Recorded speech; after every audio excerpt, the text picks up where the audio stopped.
नमस्कार, आप देख रहे हैं आज तक। आपके साथ मैं हूं अंजना ओम कश्यप। हम यहां दंगल कर रहे हैं। देश की आधी आबादी को 1/3 हक के लिए संसद में लड़ाई चल रही है। आजादी के 70 साल बाद भी देश के नीति नेता जो है वो बने हुए हैं। वो फैसला ही नहीं कर पा रहे हैं कि औरतों को उनका हक अभी देना है या ठंडे बस्ते में डाल देना है 2034 के चुनाव तक। 2 दिनों में संसद में बहस चल रही है। बीजेपी के लोग कह रहे हैं कि महिलाओं को हक दिया जा रहा है। जो रोकेगा उसे पॉलिटिकल श्राप लगेगा, जो साथ देगा वो पुण्य का भागी होगा। विपक्ष वाले कह रहे हैं कि कैसे हिमायती थे कि 2023 में कानून बना दिया, 16 अप्रैल यानी संसद में बहस शुरू होने तक उसको कायदे से नोटिफाई भी नहीं किया और 3 साल पुराना कानून बदलने के लिए संसद बैठा दी तो कानून नोटिफाई कर रहे हैं।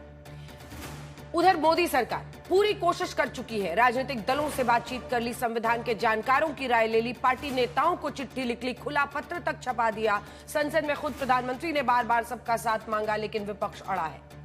कांग्रेस कहती है कि यह महिला को हक नहीं, परिसीमन वाली साजिश है। डीएमके कहती है दक्षिण के राज्यों की हकमारी है। समाजवादी पार्टी कहती है ओबीसी मुसलमान महिलाओं से नाइंसाफी है। टीएमसी कहती है 33 क्यों, 50% आरक्षण क्यों नहीं देते। जितने दल उतनी दलीलें। अब असली कांटा नंबर का फंसा हुआ है। सरकार के पास सिर्फ 293 का नंबर है, जबकि अगर लोकसभा में सभी 540 सांसद मौजूद रहे तो चाहिए 360, 2/3 बहुमत। अगर सरकार के 293 के नंबर को ही ले ले तो इतनी संख्या पर 2/3 का आंकड़ा तभी पूरा हो सकता है जब वोटिंग के वक्त लोकसभा में सिर्फ 439 सांसद उपस्थित हो, यानी 101 सांसद गैर हाजिर हो जाए, अनुपस्थित रहे। लेकिन अभी तक जो रुख है उसके मुताबिक कोई दल गैर हाजिर रहने वाला दिख नहीं रहा है। खासकर राहुल गांधी के रुख से फिलहाल तो नहीं लगता कि विपक्ष का हाथ सरकारी बिल के साथ होगा, क्योंकि राहुल गांधी ने साफ कहा है कि ये महिलाओं को हक का कानून ही नहीं, घबराहट में लाया गया विधेयक है जिसे वो हरगिज पारित नहीं होने देंगे। राहुल गांधी ने संसद में आज भाषण दिया। उनके भाषण के ज्यादातर हिस्से तो हम सुना भी नहीं सकते क्योंकि उसे असंसदीय करार दे दिया गया है, लेकिन जो बातें कही हैं वो सुन लेते हैं। उस पर बीजेपी का पलटवार क्या था वो भी सुन लेते हैं, फिर चर्चा करेंगे। क्योंकि न सिर्फ किरेन रिजिजू ने इंटरवीन किया बल्कि खुद रक्षा मंत्री राजनाथ सिंह उठे और उन्होंने कहा कि उनकी भाषा राहुल गांधी की अमर्यादित है, उन्हें माफी मांगनी चाहिए। इसी ओबीसी रिजर्वेशन के लिए 2010 में जब राज्यसभा में यह कानून पास हो रहा था तो जो सदन के नेता थे प्रणब मुखर्जी साहब और जो उस वक्त के तत्कालीन प्रधानमंत्री थे मनमोहन सिंह जी, उनका स्टेटमेंट लेकर आया हूं मैं।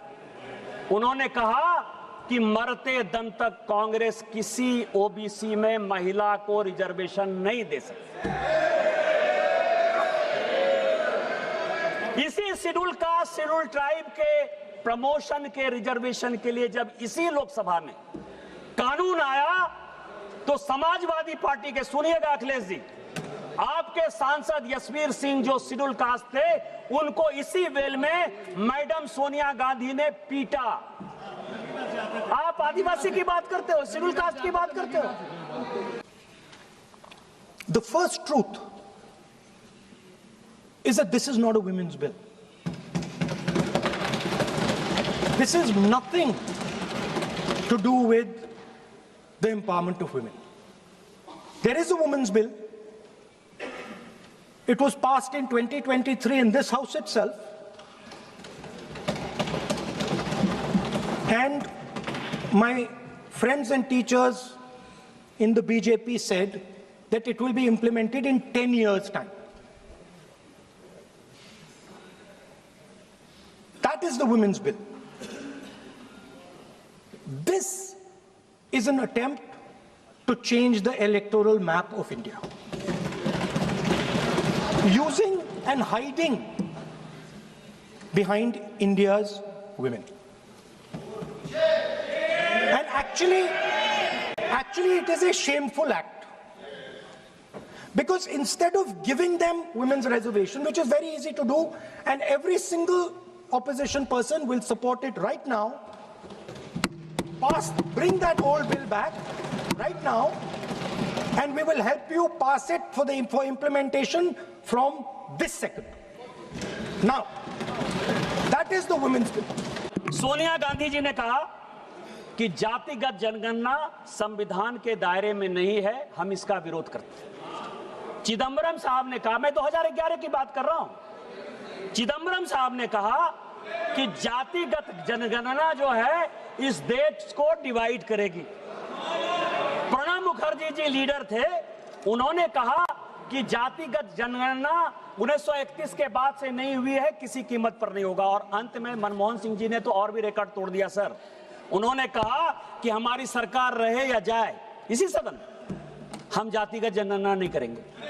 लेकिन गोपीनाथ मुंडे, लालू प्रसाद यादव जी और नेताजी मुलायम सिंह यादव जी का मैं बधाई और धन्यवाद देना चाहता हूं कि जिनके प्रयास से उस वक्त की कांग्रेस सरकार को झुकना पड़ा और जातिगत गणना जो है हुई, जिसका कि डाटा कई एक गलतफहमियों के कारण जो है अभी तक नहीं रिलीज हुआ और जातिगत गणना हमारी सरकार करा रही है और 2027-29 में वो आ जाएगा। 134 ये कहता है सर कि डिलिमिटेशन जो है वो जब लिया जाएगा तो रिलीवेंट फिगर होगा first census taken after commencement of the constitution 106th amendment act 2023।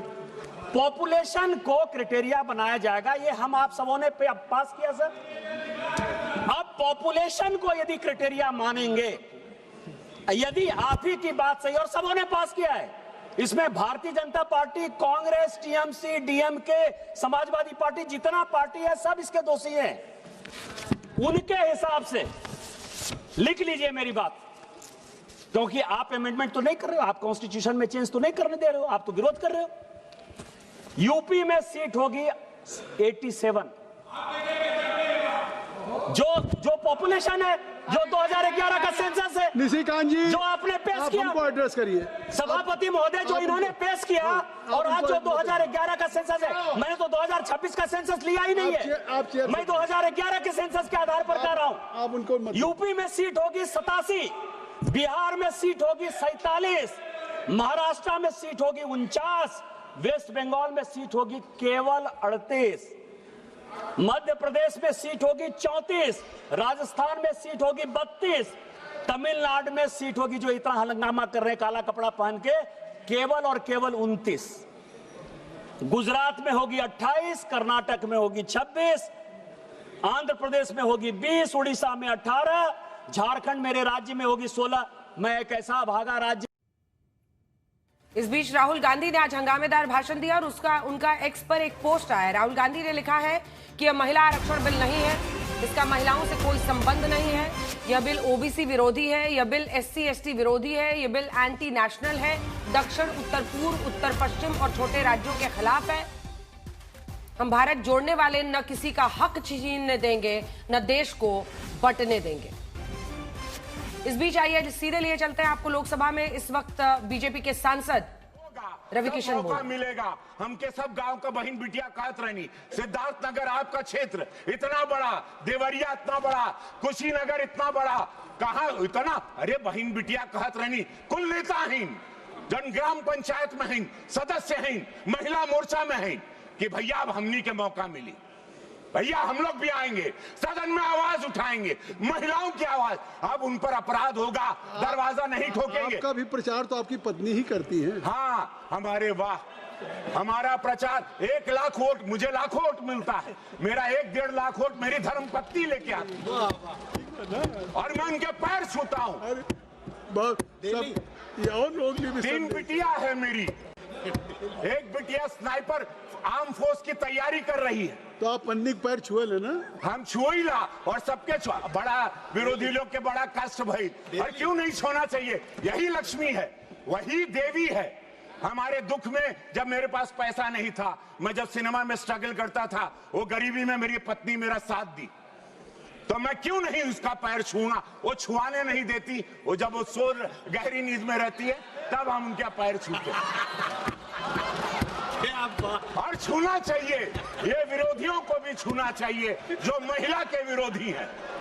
बड़ा ताकत, और तब रविकिशन बनेंगे, तब विश्व जानेगा आपको। अब आपके काम बन गए दूर दूर तक संदेश महिलाओं के बीच में कि ऐसा कोई पत्नी व्रता है। क्या कहला? पत्नी व्रता, पत्नी व्रता, पत्नी। ये गीत सुनने का समय नहीं है, ये महिलाओं के दर्द को सुनने का समय है।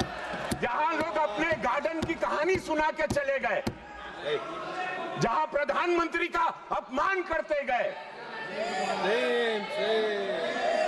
ऐसे प्रधानमंत्री का जिनको देश की जनता ने वोट दिया आप अपमान करते हो, दुखद है। महिलाओं को 33% मिलना चाहिए, महिलाओं को आना चाहिए, परसिमन होना चाहिए, नहीं तो ये महिला जो आज सब वोट करने जाती हैं मोदी जी को, ये कभी इस भारत की महिला विपक्षियों को वोट नहीं करेंगी। मैं दावे के साथ कहता हूं, अगर ये पारित नहीं हुआ तो एक भी महिला का वोट विरोधियों को नहीं मिलेगा। ये मेरी बात ऑन रिकॉर्ड रखिएगा। हर हर महादेव, महिलाओं का आरक्षण मिलना चाहिए 33%। और सुना हो अध्यक्ष महोदय, और परसिमन भी होके के चाहिए। जय हो आपकी। एगो सुन ला, एगो एक बात सुना हो गई। अरे सुन ला, अरे ढेर हो गई। कहाँ रे? अरे हो गई ना। बस परसिमन मिलना चाहिए। जय, धन्यवाद अध्यक्ष। श्रीमती शोभा बचाओ, श्रीमती शोभा बचाओ। माननीय अध्यक्ष महोदय, तो रवि किशन अपने अंदाज में अपनी महिला को भी लेकर, अपनी पत्नी को भी घर में लेकर उन्होंने खूब चर्चा की। दिलचस्प है, अब बहस में हर तरह की बातें हो रही है, लेकिन कुल मिलाकर नारी सशक्तिकरण, 33% सीटों पर उनको टिकट कैसे मिले, ये मुद्दा है। कुछ ही देर में हमारे साथ जुड़ जाएंगी भारतीय जनता पार्टी की तरफ से लोकसभा की ही सांसद अपराजिता सारंगी, जैसा बताया जा रहा है। अभी तक बीजेपी का प्रतिनिधित्व के लिए कोई जुड़ा नहीं, मुझे लगता है तमाम सांसद इस वक्त अंदर हाउस में है। अलका लांबा हमारे साथ जुड़ रही है, प्रवक्ता है कांग्रेस पार्टी की। नाहिद लारी खान हमारे साथ प्रवक्ता समाजवादी पार्टी की जुड़ रही हैं। सुषमा अंधारे हमारे साथ प्रवक्ता शिवसेना यूबीटी गुट की जुड़ रही है। रूपाली पाटिल प्रवक्ता एनसीपी अजित गुट की हमारे साथ जुड़ रही हैं। इस बीच आपको बताते हैं, केंद्रीय मंत्री चिराग पासवान ने भी राहुल गांधी पर संसद में उनके भाषण को लेकर हमला बोला है। कुछ देर पहले कंगना रनौत ने भी कहा था कि उनका भाषण सुनना सिर दर्द था। इधर चिराग पासवान का कहना है कि अगर राहुल गांधी को हंसी मजाक का इतना ही शौक है तो उन्हें स्टैंड अप कॉमेडी करनी चाहिए। आइए आपको सुना देते हैं राहुल गांधी और कंगना रनौत दोनों क्या कह रहे हैं, फिर चर्चा के लिए चले। दोनों ने ही आज हमला बोला है राहुल गांधी पर, चाहे चिराग पासवान हो चाहे कंगना रनौत हो। तो लगता है कहीं ना कहीं उन्होंने अपने आप को आज के भाषण से एक हास्य का बात, उनके खुद के सांसद, ये कोई मजाक नहीं चल रहा ना सदन में। अगर आपको जोक्स ही क्रैक करने हैं, आपको फनी बातें करनी है, तो फिर आप स्टैंड अप कर लीजिए। आपके खुद के सांसद पीछे बैठे हंस रहे हैं, क्या आप संसद में लोगों को हंसाने आए हैं या इतने महत्वपूर्ण विषय पे गंभीरता से अपनी बात रखने आए हैं? Honestly speaking, I been extremely disappointed. आज जिस तरीके से उनका भाषण रहा, जिस तरीके से उनकी बॉडी लैंग्वेज रही, जिस तरीके से उन्होंने अपने आप को कंडक्ट किया, मैं मानता हूं ये बहुत डिसअपॉइंटिंग है कि एक ऐसा नेता प्रतिपक्ष हमारे सामने है। और नेता प्रतिपक्ष की अहम भूमिका है, लोकतंत्र में विपक्ष की बहुत अहम भूमिका है। बट अगर विपक्ष अपने आप को खुद मजाक का पात्र बनाना चाहता है, खुद अगर कॉमेडी भाषण ही अगर उनको करने का अगर उनको मन है, तो मैं नहीं मानता कि फिर वो नेता प्रतिपक्ष के लायक है। क्या बोलना चाहेंगे? It was such a headache to listen to him. He was going through his childhood traumas and then he took us through the magic show जो उन्होंने बचपन में देखा था, एक मैजिशियन के टेबल पे, और उसको उन्होंने जंजीरों से बांधा था और उनको रात को थरथरा के कंपन होते थे और दादी कहानियां सुनाती थी, and it was a nuisance. अध्यक्ष जी ने भी उन्हें कहा कि आप ये बंद करिए, तो उन्होंने कहा आपको मजे आएंगे, आप मजे लो। It was a nuisance and we are so sorry for the state of things here, because सारी दुनिया देख रही है, पूरा देश देख रहा है, और मजाक बना के उन्होंने संसद भवन का रखा है। इस बीच आपको बता दें कि गृह मंत्री अमित शाह और ओम बिरला के बारे में भी कहा जा रहा है कि उनकी भी बातचीत हो रही है। कुल मिलाकर कुछ देर में वोटिंग इस पर होनी है। इंतजार इस बात का है कि गृह मंत्री का जो सबका जवाब वो देने वाले हैं वो कितनी देर में शुरू होगा। अलका लांबा जी, लेकिन सत्ता पक्ष इस वक्त राहुल गांधी पर इस पूरे गंभीर मुद्दे को हल्के और मजाकिया अंदाज में लेने का आरोप लगा रहा है, आपका जवाब? अंजना जी, मुझे पहली बार मौका मिला, मैं आज पहली बार संसद में उपस्थित थी। गैलरी में बैठ के श्री राहुल गांधी जी के पूरे भाषण को मैंने सुना। उनके भाषण को सुनने और समझने की अकल और समझ भाजपा की इस सांसद जो कह रही थी कि वो कहानियां सुना रहे थे, वो कहानी क्या थी? ये बिल्कुल राजनाथ सिंह जी को, स्पीकर ओम बिरला जी को, किरण रिजिजू को और सामने बैठे सांसदों को समझ आ गई थी। उनका रंग उतरते हुए मैंने सदन में देखा है। पहले तो बहुत मजे में, हंसी में राहुल गांधी जी की जो वो मैजिशियन, वो जादूगर कहानी, और अंत में उसका जादू नहीं चला और किस तरीके से वो फंसता है और अपने आप को बचने की कोशिश करता है, सब समझ गए। और इसीलिए राहुल जी को रोक दिया गया, क्योंकि समझ आ गई ये जादूगर किसकी बात कर रहे हैं, जो फंस चुका है, जो अब निकल ही नहीं रहा अपने जादू से। उसके लिए समझने के लिए अभी अंजना आप जो हिमाचल की सांसद है, उनको अभी बहुत जिंदगी लगेगी। बात हो रही है आरक्षण के ऊपर। महिला आरक्षण कानून को लेकर ये चर्चा है ही नहीं। वो तो 2023 में, अंजना जी आप भी जानती है, 2023 सितंबर में पूर्ण बहुमत से विपक्ष ने मिलकर पास करवा दिया है। धोखा तो इन्होंने दिया, पास कर दिया, नोटिफाई नहीं किया। नोटिफाई कब कर रहे हैं? 30 महीने के बाद आज सदन में नोटिफाई कर रहे हैं उसको। उस समय क्यों नहीं किया? हमने तो कहा था 23 में पास किया, 24 में लागू कर दो। 543 सीटें हैं, उसी में 33% आरक्षण करिए, कोई शर्त परिसीमन की, आरक्षण जनगणना की छोड़ दीजिए, लागू कर दीजिए 24 में। क्यों नहीं किया आपने? आज 26 में जब चुनाव चल रहे हैं, मात्र चुनावों का श्रेय लेने के लिए बिना सर्वदलीय बैठक बुलाए, बिना सबको विश्वास में लिए आप विशेष सत्र बुलाकर हबड़ा दबड़ी में कर रहे हैं। औंधे मुंह आकर गिरेगा ये प्रस्ताव, देख लीजिएगा। कुछ ही घंटे आप भी बैठिए, मैं भी बैठ रही हूं, जितना मर्जी बहुमत की अकड़ हो, लेकिन ये जो एक परिसीमन बिल लाया जा रहा है, इसका महिला आरक्षण बिल से कोई लेन देन नहीं है। ये कहते हैं कि 2011 को हम बेस बनाएंगे जनगणना। सारंगी जी को भी एक बार दिखा दीजिए, बीजेपी की तरफ से सांसद आ गए। जाति जनगणना नहीं होगी, अगर होगी तो उसे बेस बना लीजिए। 2026-27 की जातिगत जनगणना को बेस बना लीजिए। चुनाव तो 29 में ही होगा। अगर एक सेकंड अंजना जी लास्ट, अगर ये कहते हैं आज अभी करना देर हो रही है, तो कह दीजिए 2027 का उत्तर प्रदेश, उत्तराखंड, गोवा और पंजाब का विधानसभा आरक्षण पे होगा। हम समर्थन करते हैं। ये नहीं कहेंगे ये ओबीसी बहनों का अधिकार मार रहे हैं। हम कह रहे हैं इस आरक्षण में SC ST जनरल महिलाओं को आपने अधिकार दिया है। ओबीसी महिला विरोधी सरकार है। क्यों ओबीसी बहनों का, पिछड़ी बहनों का अधिकार मारना चाहती है? हम खड़े हैं आपके साथ। आप लाइए, ओबीसी बहनों को भी अधिकार दीजिए। ठीक है, अपराजिता सारंगी जी भी अब हमारे साथ जुड़ गई हैं। आपकी बात पूरी हो गई है, अब जल्दी से उनसे एक जवाब ले लेते हैं। अपराजिता जी, पहले तो आपको देखकर ऐसा लग रहा है कि आप बाहर 1 घंटे के शो के लिए लाइव आई हैं, तो आपकी आज वोटिंग होनी है या नहीं होनी है? अपराजिता जी, पहला तो यही बात क्लियर कीजिए। और वोटिंग होनी है तो आप लोगों को क्या बताया गया है, लगभग कितने बजे गृह मंत्री बोलेंगे जिसके बाद वोटिंग होगी? दूसरी बात देखिए, आज वो कह रहे हैं कि जो आपका बहुमत की अकड़ है उसको हम तोड़ देंगे क्योंकि आपके पास नंबर्स नहीं है। तीसरी बात, जो राहुल गांधी के अंदाज को लेकर आप लोग उनको घेर रहे हैं, कोई मजाकिया कह रहा है, कोई सिरदर्द कह रहा है, तो वो तो अपनी बात बोलकर चले गए। वो कह रही हैं अलका जी की सबका चेहरे का रंग उतर गया था।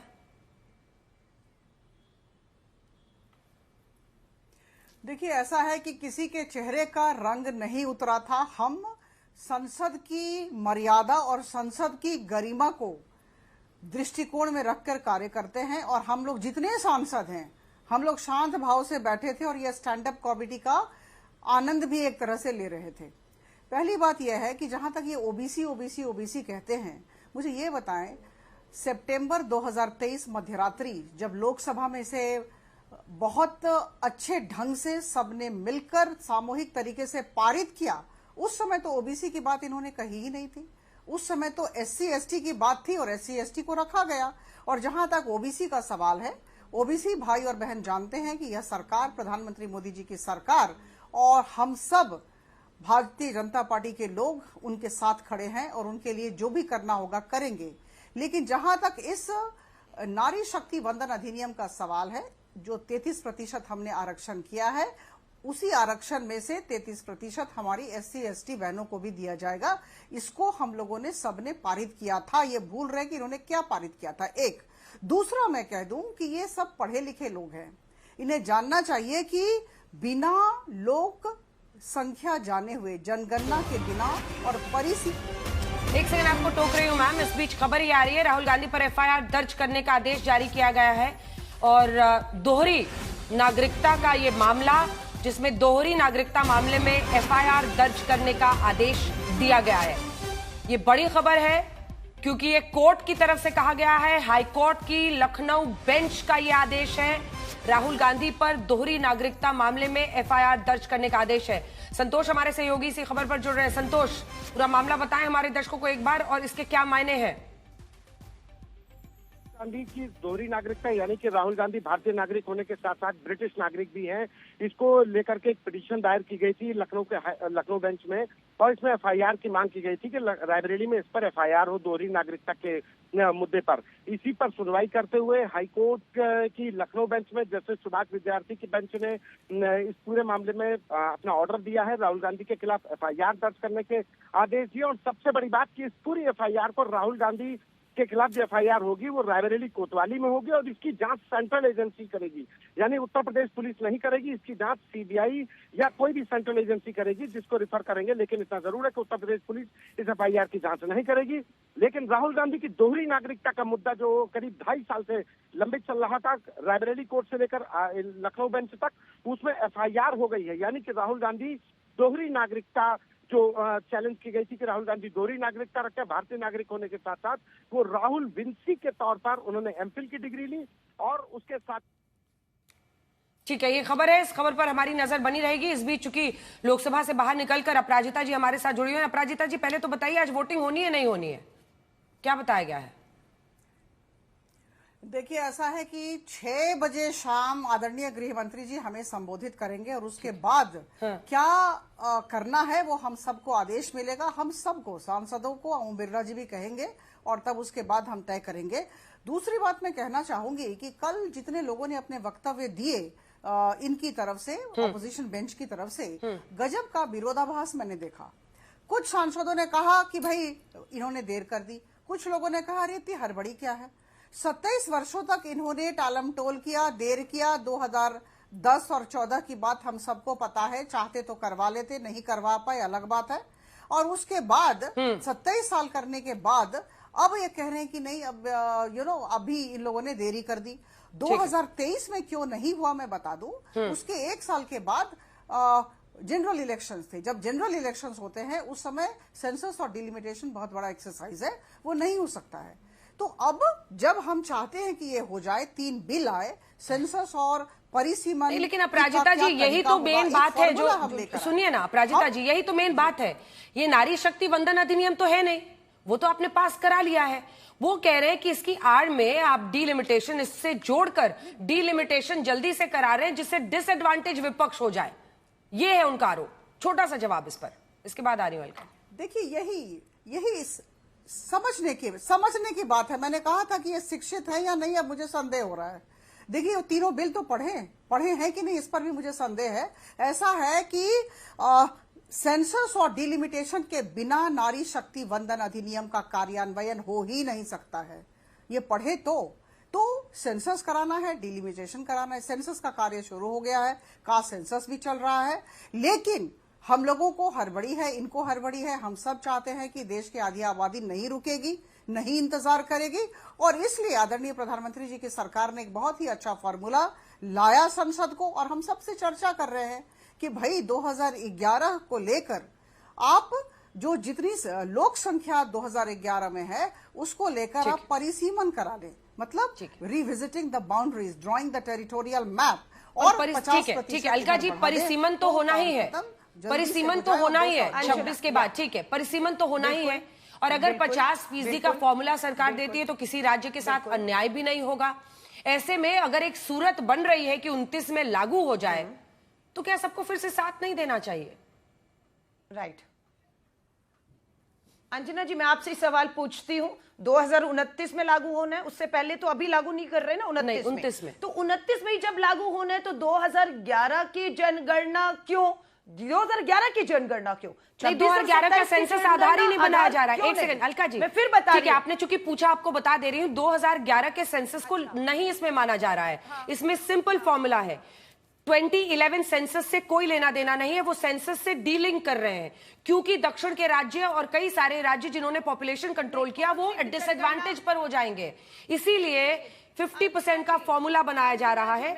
जी ना, यानी कि किसी भी जनगणना को आधार नहीं बनाया जा रहा, आप नहीं कह रही हैं? 2011 भी नहीं है, 26 भी नहीं है, 27 भी नहीं है। नहीं, क्यों नहीं है? 26-27 क्यों नहीं है, यही सवाल है। अब 11 नहीं है, ओके, 26-27 क्यों नहीं होना चाहिए, बताइए।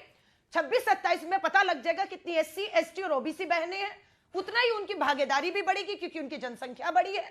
लेकिन आप उसको आधार नहीं बनाना चाहते। अब आपके मुताबिक 11 भी आधार नहीं है, 26 तारा भी आधार नहीं है, कोई आधार ही नहीं है जनगणना का। बिना गिनती किए आप कैसे बंटवारा करेंगे सीटों का संख्या के आधार पर? आपके पास तो कोई संख्या ही नहीं है। और हम ये कह रहे हैं 543 आज जो है उसी में 33 कर दीजिए और लागू कर दीजिए।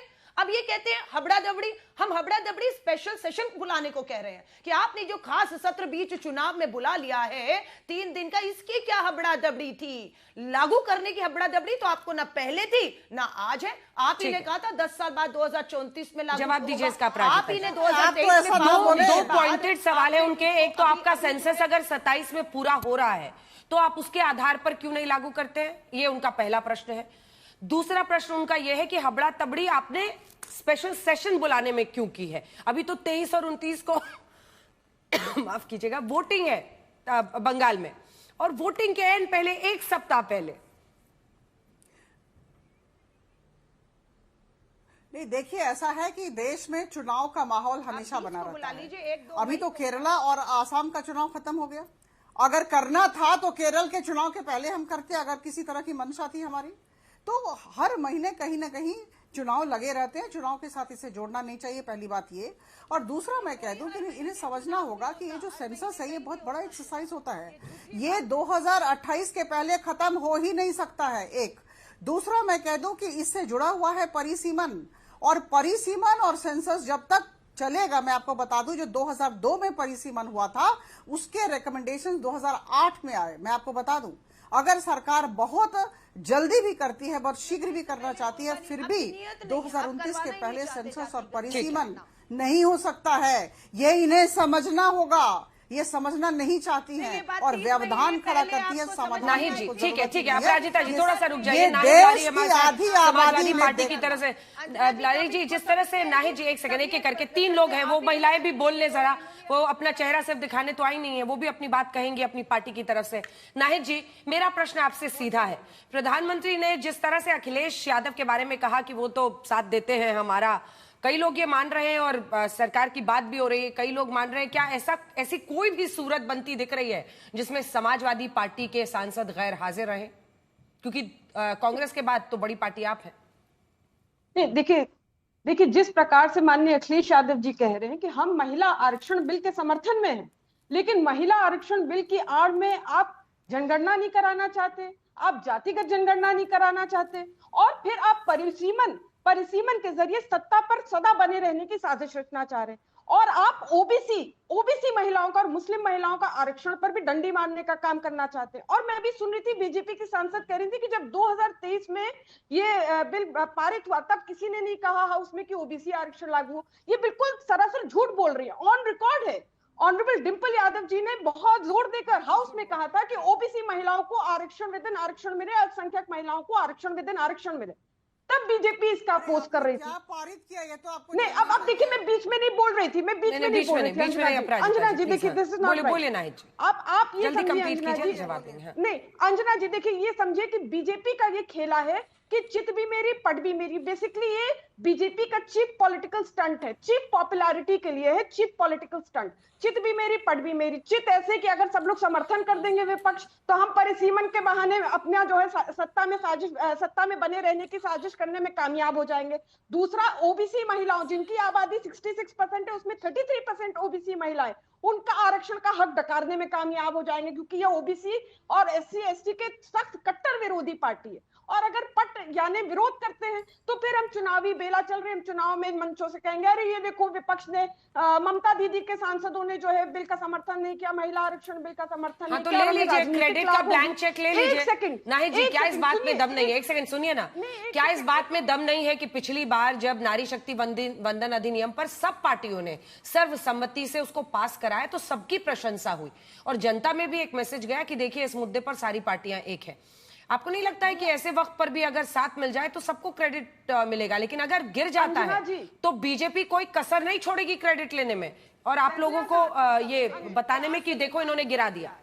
अंजना जी, ये तो अब ऑन रिकॉर्ड हाउस में, एक सेकंड रुके, अब तो ये ऑन रिकॉर्ड हाउस में माननीय मोदी जी ने एक्सेप्ट कर लिया कि विरोध होगा तो मुझे राजनीतिक लाभ होगा, यानी स्पष्ट की राजनीतिक लाभ की दृष्टि से ही ये पूरा खेला खेला जा रहा है। ठीक है। अब आप देखिए, अब ये मेरी बात नहीं, बिल की बात सुनिए। बिल में लिखा, स्पष्ट लिखा है, पहले लिखा था कि राज्यों की संख्या सीट होगी 815 और केंद्र शासित राज्यों की सीटें होंगी 35, यानी कुल 850। जब समाजवादी पार्टी सहित संपूर्ण विपक्ष ने मुद्दा उठाया कि इससे नॉर्थ के स्टेट्स ज्यादा स्ट्रांग हो जाएंगे और साउथ के स्टेट्स कमजोर हो जाएंगे, और बीजेपी की शकुनी चाल का खुलासा किया, तो बीजेपी के मंत्री, कानून मंत्री कहे नहीं नहीं नहीं नहीं 815 होगी। इनके एक मंत्री आए, वो कहने लगे नहीं नहीं नहीं 815 होगी, और शाह जी बोलते 816 होगी। ये क्या खेला? मतलब क्या घर की खेती है कि जहां चाहो जैसे भी बढ़ाते रहो? ठीक है रूपाली पाटिल, एक रिस्पॉन्स आपसे जल्दी इस बात पर, क्योंकि देखिए ये अगर इसका राजनीतिक फायदे में, एक सेकंड रूपाली जी, अगर ये फायदा लिया जाएगा रूपाली जी कि भाई आप लोगों ने तो साथ नहीं दिया, डिलिमिटेशन की वजह से आपने महिला आरक्षण 29 में लागू नहीं होने दिया, तो वो इस नैरेटिव को आगे बढ़ा रहे हैं ना कि डिलिमिटेशन से आप भेदभाव कर रहे हैं। नहीं, देखिए कौन नैरेटिव फिक्स कर रहा है वो उनको पता होना चाहिए। आप सांसद में बात कर रहे हैं, सांसद में आप महिला आरक्षण का किसका भी विरोध नहीं है, मगर आरक्षण के पीछे ये परिसीमा, ये जो बाउंड्रीज का खेल चलता होगा, तो ये विरोधी को का काम ही है कि उन्होंने वो सांसद में बोलना चाहिए और सामने लाना चाहिए। माननीय मोदी जी ने बोला कि बाबा ठीक है, इन्होंने विरोध किया तो मुझे ही फायदा होगा। ये फायदा होगा कि नहीं होगा ये जनता तय करेगी। इसीलिए तो ये फूक पे सभी लोग ये चर्चा कर रहे हैं। महिला आरक्षण के लिए किसी का भी विरोध नहीं है, और महिला आरक्षण ओबीसी रहे, एसटी रहे, एनटी कोई भी रहे, सबको मिलना चाहिए। ये है। और सांसद में बात करते समय सभी सांसद को ये ध्यान रखना चाहिए, आप सांसद में बात कर रहे, जो विरोधी है वो भी बात कर रहे हैं, और उनका काम ही है कि आरक्षण के पीछे कोई कुवार, कोई कुभान तो नहीं रच रहा है, सत्य की कोई साजिश भी नहीं हो रही। ये सत्य की साजिश हो रही होगी तो सबका ही विरोध वहां पे रहेगा, मगर महिला आरक्षण आपको करना है तो वो प्लेन क्लियर, और सभी ओबीसी, मुस्लिम, जो भी समाज के, सभी समाज के महिलाओं के लिए आरक्षण रखते हुए मुस्लिम के लिए कैसे हो सकता है? कैसे हो सकता है? संविधान इसकी इजाजत नहीं देता है। अल्पसंख्यक मैंने बोला, संविधानिक आरक्षण का जो भी मुद्दा है वो महिला आरक्षण में लागू करना चाहिए। अच्छा, अभी तो आप सरकार में साथ में है ना, महाराष्ट्र में? सरकार में पक्का सरकार में साथ में है, मगर जब भी सरकार ये बिल करती है तभी जो विपक्ष लोगों ने वोट किधर कीजिएगा ये बताइए मैडम, वोट किधर करने वाले हैं? अभी हमारे जितने खासदार है वहाँ पे वो जो माननीय मोदी जी को वोट करेंगे, मगर ये वोट करते हुए भी अच्छा टीवी पे कुछ बोलेंगे लेकिन वोट उधर ही करेंगे। सुषमा अंधारे जी, अब आपके पास आ रही हूँ। शिवसेना, उद्धव ठाकरे गुट्स को आप रिप्रेजेंट कर रही हैं। मेरा सवाल आपसे सीधा है। आज सवाल ये है कि डीलिमिटेशन का फॉर्मूला बन रहा है, ये तो साफ दिख रहा है कि भ्रम फैलाया जा रहा है कि सदन के स्टेट्स को नुकसान होगा, बल्कि सेंसस के हिसाब से अगर 11 का होता है तो यूपी के नंबर्स बहुत ज्यादा हो जाते हैं, लेकिन 50% का फॉर्मूला लगता है तो 80 से वो 120 पर पहुंचते हैं। आप सोचिए तमिलनाडु जैसा राज्य जिसकी 39 सीट है, 39, उसकी 59 हो जाएगी सीट्स, तो परसेंटेज उनका जो रिप्रेजेंटेशन का है वो दक्षिण के सभी राज्यों का बराबर रहेगा लगभग। पिछली बार से 1 पॉइंट कुछ फीसदी बढ़ता हुआ ही दिख रहा है। तो ये भी तो भ्रम फैलाया जा रहा है ना। अगर डिलिमिटेशन के लिए एक क्रेडिटेबल फॉर्मूला बन जाता है तो लागू होने दीजिए 29 में। न जाने आज मेरी कितनी सांसदों से, भावी सांसदों से बात हो रही है। अंजना जी, शुक्र है, शुक्रवार है आखिर में सही, लेकिन आपका ध्यान मेरी ओर गया और आप मेरी बात सुन रही है। मैं जरा आपको बता दूं कि एक तो आपने बिल्कुल ओपनिंग शो में 2 बाइट्स दिखाए, एक कंगना रनौत जी का बाइट दिखाया और दूसरा आपने चिराग जी का दिखाया। खैर, कंगना रनौत को हम तो सीरियस बिल्कुल ही नहीं लेते हैं, जो स्क्रिप्ट पढ़ के एक डायलॉग के लिए 10 बार रिटेक करती है, उस पर हमें कोई ध्यान नहीं देना है। लेकिन जो दूसरा बाइट प्लीज एब्स्टेन, इससे बचिए ना, क्यों उन पे पर्सनल कमेंट करना। अपनी अपनी बात कीजिए। भाषण पर उन्होंने बोला था, भाषण का हिस्सा हमने दिखाया था, वो भी सांसद चुनकर आई हैं, लोकसभा में पहुंची हैं। बोलिए। जी, मैंने किसी को टोका, अंजना जी मैंने किसी को टोका नहीं है, कृपया मुझे अपनी बात रखने दीजिए। अब रही बात चिराग पासवान, कह रहे थे कि कितने गंभीर विषय पर क्या चल रहा है, ये चिराग पासवान ने हमें बताना चाहिए। जो अपनी पिता के मौत के बाद किस तरह से सांत्वन करना चाहिए उसकी स्क्रिप्ट की तैयारी करने वाले चिराग पासवान, जिनको अपनी पिता की मृत्यु के बाद कितना सीरियस रहना चाहिए ये समझ में नहीं आ रहा था, वो लोगों को समझाएंगे। अब चलिए जरा बिल पर आते हैं।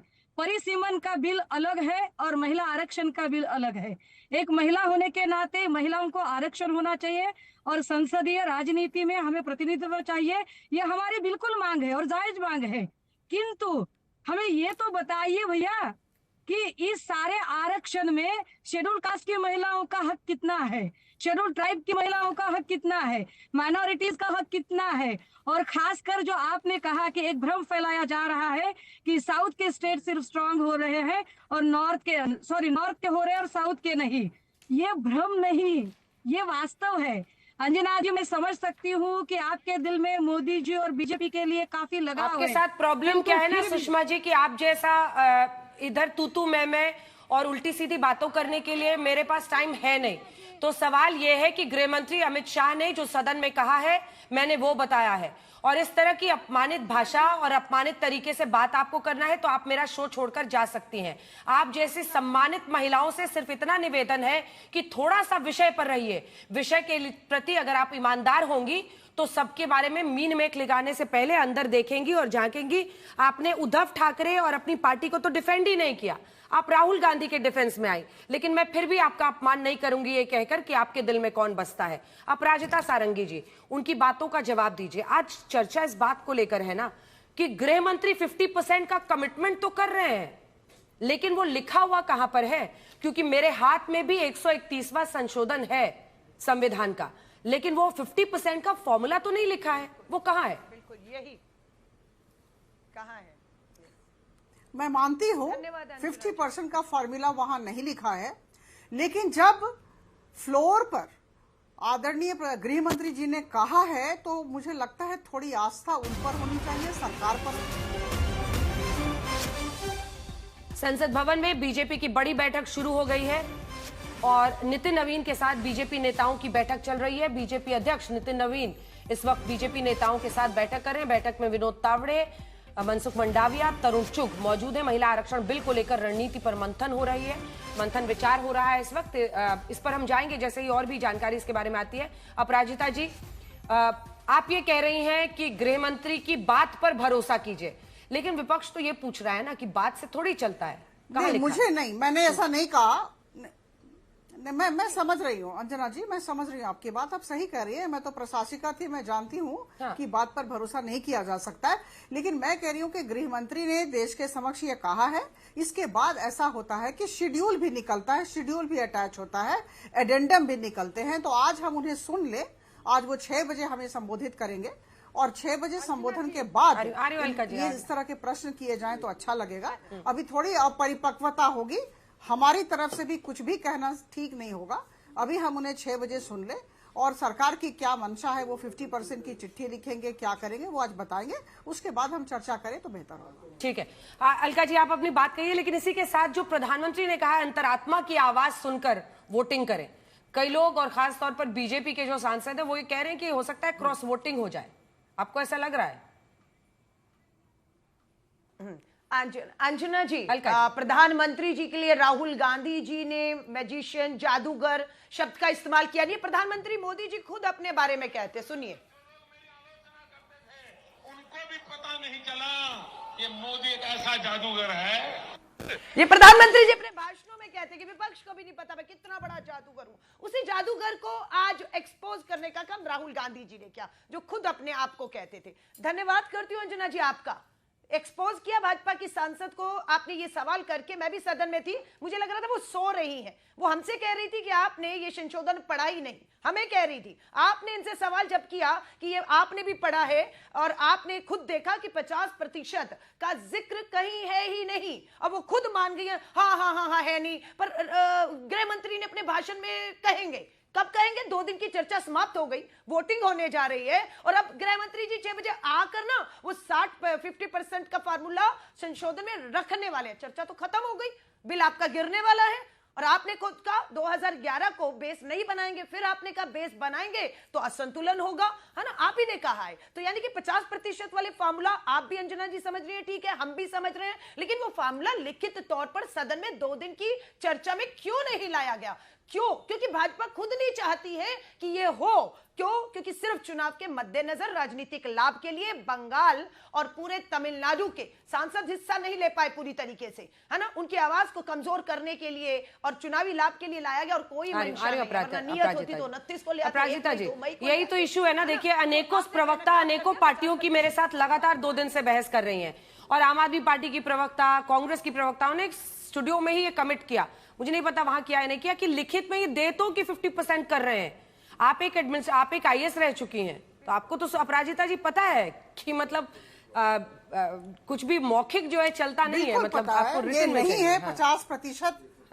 बिल्कुल बिल्कुल मैं मानती हूं, मैंने जैसा कहा मैं पुनरावृत्ति करूंगी। देखिए, अभी 1 घंटा हमें सुनना है हमारे अमित शाह जी को, उसके बाद सरकार क्या करती है, क्या कहती है, एडेंडम लगेगा या फिर कोई चिट्ठी इशू होगी, लेकिन अगर कहा गया है 50% तो वो लागू होगा, मुझे लगता है, विश्वास है। एक दूसरा मैं कह दूं, मैं पुनरावृत्ति करूंगी, ये जो हमारी प्रवक्ता कांग्रेस की हैं बहुत चिल्लाती है, संयम की कमी है, लेकिन दिक्कत ये है कि पढ़ के नहीं आती है। भाई, आवाज से full of sound and fury signifying nothing. बात ये है कि हम सब महिला है, अभी हम सब का एक ही एजेंडा होना चाहिए कि नारी शक्ति वंदन अधिनियम को हमें कार्यान्वित करना है।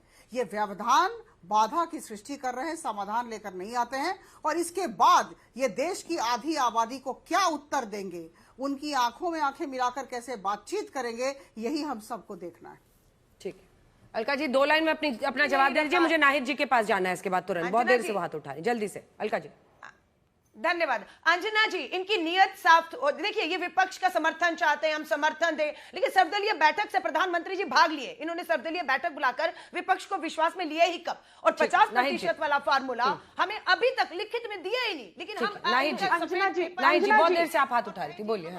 अंजना जी, मैं तो आपसे रिक्वेस्ट करूंगी कि हमारी बात तो नहीं सुन रहे सत्ता सरकार, लेकिन आप जरा आप सवाल करिए सरकार से कि आखिर ये किसने तय किया कि 50% बढ़ेगा? ये कब तय हुआ, किसने तय किया, कब सर्वे हुआ? ना मीडिया में आया और ना लोकसभा में बताया गया। मैं डिलिमिटेशन बिल क्लॉज 8 और 9 का आपको को लेख कर, मेरा नहीं है, सरकारी है। डिलिमिटेशन बिल क्लॉज 8 और 9 स्पष्ट कहता है कि लोकसभा में किस राज्य को कितनी सीटें आवंटित होगी, ये डिलिमिटेशन कमीशन तय करेगा, और वो भी फ्रेश सेंसस होने के बाद। अब आप देखिए, ये भी काम डिलिमिटेशन कमीशन का भी काम बीजेपी बैठकर कर रही है। और खुद शाह जी ने अपने बयान पर, जब माननीय अखिलेश यादव जी को वो जवाब दे रहे थे, तो उन्होंने कहा कि 27 में ये लागू नहीं होगा, और यहाँ तक 2029 तक भी चुनाव होंगे तो वो पुरानी व्यवस्था पर होंगे।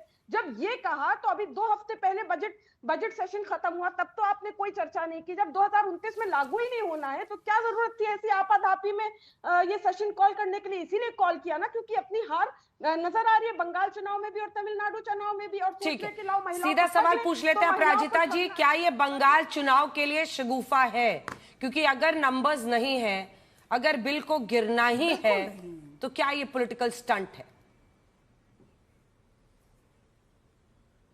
देखिए, कहीं भी राजनीति नहीं है। कुछ ऐसी चीजें होती हैं, कुछ ऐसे मुद्दे होते हैं जिसे राजनीति से ऊपर रखना चाहिए। कहीं कोई राजनीति नहीं है। हम चाहते थे कि नारी शक्ति वंदन अधिनियम का कार्यान्वयन हो जाए। सेंसस और डिलिमिटेशन में समय लगता, इसलिए हमारी सरकार की तरफ से एक फार्मूला लाया गया, संसद में रखा गया, और सबसे गुजारिश की गई, प्रधानमंत्री जी ने भी किया, अमित शाह जी ने भी किया, आज भी करेंगे, कि भाई आके मिलो, एक जगह हम पहुंचे, हाथ मिलाएं, और ये जो आधी आबादी है इसे हम आरक्षण दें। यही तो बात है। और 2029 के जनरल इलेक्शन से हम इसे लागू करना चाह रहे थे, लेकिन ऐसा है कि महिलाएं, ये जो सारी महिलाएं हैं, यही महिलाओं के दुश्मन मैं कहूंगी, ये तो महिलाओं के शत्रु निकले, एंटी वुमेन मैंने कहा। चलिए, आप सबका बहुत शुक्रिया। इतना ही वक्त देने की इजाजत देता है, टाइम इतना ही है, लेकिन देखते हैं आगे क्या होता है। बता रही थी अपराजिता जी की 6 बजे गृहमंत्री बोलने वाले हैं, उसके बाद वोटिंग होगी, जारी है, देखते रहिए आज तक।